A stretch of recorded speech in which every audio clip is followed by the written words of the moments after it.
Assalamualaikum warahmatullahi wabarakatuh. Di sini kami akan mempresentasikan hasil pengerjaan final proyek kami tentang Kick Injar mata kuliah e-bisnis. Di sini kami beranggotakan 5 orang. Yang pertama ada Muhammad Rizky Darmawan dengan NIM 18112178. Yang kedua ada Muhammad Fernandasya dengan NIM 18112179. Yang ketiga Fatia Putri Berliana dengan NIM 18112185. Yang keempat ada saya sendiri Brianji Rosidu dengan NIM 18112187. Lalu yang terakhir Renadia Mufli Fisabilillah dengan NIM 18112216. Kick Injar. Kick Injar ini merupakan startup yang bergerak dalam bidang kuliner. Kick Injar berawal dari pemikiran sekelompok mahasiswa-mahasiswi dalam mencari peluang bisnis. Dengan begitu terciptalah ide Kick Injar ini. Tujuan jangka panjang dari Kick Injar ini adalah memberi masyarakat, terutama di Indonesia, suatu inovasi yang kami bawakan dengan harga yang terjangkau dan yang terpenting membantu pemerintah untuk membuka lapangan pekerjaan. Produk ini berkualitas yang kami sediakan, maka dari itu produk yang kami tawarkan telah melewati berbagai tes lab sehingga mendapatkan label sehat dan tentunya halal, sehingga produk yang kami tawarkan adalah produk berkualitas. Dengan produk yang berkualitas, maka konsumen akan merasa puas.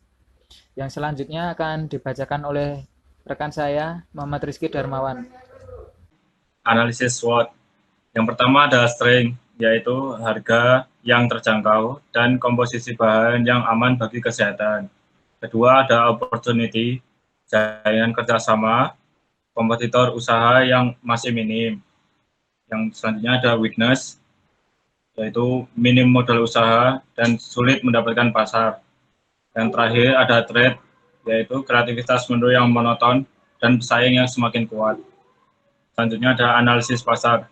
Pembelian online terbukti menjadi hal yang cukup lumrah digemari bagi kebanyakan orang, khususnya kaum milenial. Bahkan tak jarang orang yang membeli makanan lewat pembelian online, seperti GrabFood maupun GoFood. Selanjutnya akan dijelaskan oleh rekan saya, Fernandasya. Selanjutnya ada sasaran pasar. Customer segment yaitu pria atau wanita, usia 14 hingga 40 tahun, dan pencinta kuliner. Kemudian ada target pendapatan. Target pendapatan kami adalah 15% dari modal yang telah dikeluarkan. Kemudian ada tren pasar. Dengan semakin banyaknya jenis kuliner yang terus berinovasi, kami akan selalu bekerja kreatif untuk menciptakan menu-menu yang baru.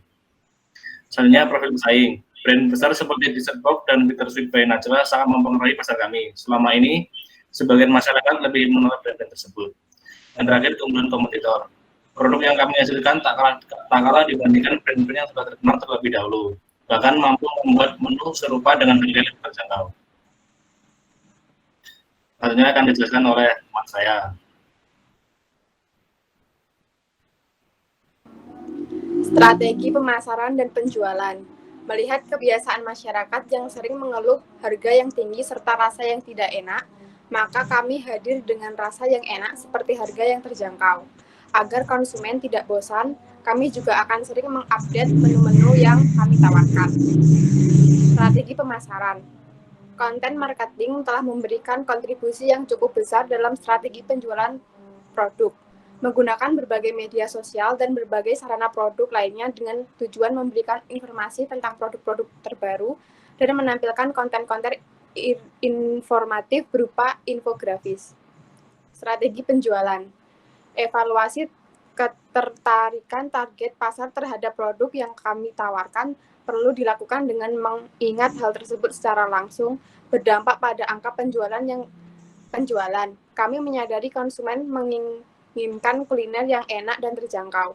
Untuk membuat konsumen tidak bosan, kami juga rutin merilis menu-menu baru. Sumber pendapatan. Adapun sumber pendapatan yang didapat bila bisnis ini sudah berjalan, produk sekitar 4.500 sampai 15.000. Dan penjualan sekitar 30.000 sampai 100.000.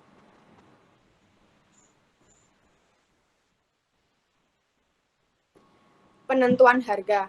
Sarana penjualan menjadi faktor internal untuk menetapkan harga untuk produk yang akan dijual karena hal ini digunakan untuk menentukan target pasar. dengan mempertimbangkan mulai dari pengemasan, operasional, pemasaran, hingga biaya pengembangan produk dan harga yang diberikan kompetitor di industri yang sama. Memberikan 3 pilihan harga kepada pembeli, harga terendah, menengah, hingga harga tertinggi. Pembeli dibebaskan memilih harga, beli produk sesuai keinginan tanpa mengurangi kualitas produk maupun bahan yang digunakan.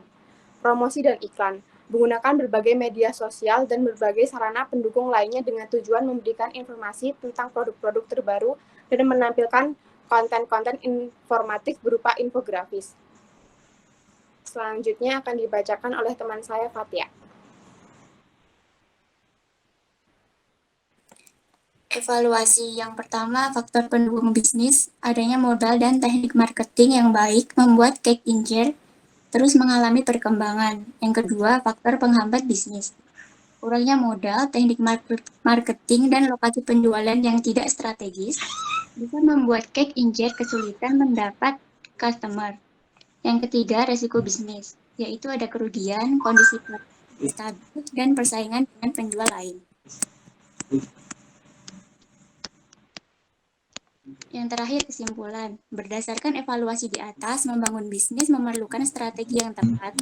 Kita harus melihat tren pasar dengan kekuatan. Konten marketing sangat penting untuk mengembangkan bisnis secara maksimal. Bisnis dimulai dengan modal yang tidak cukup besar, ternyata tetap memiliki potensi untuk berkembang. Terima kasih. Sekian dari presentasi kelompok saya. Kurang lebihnya mohon maaf. Wassalamualaikum warahmatullahi wabarakatuh.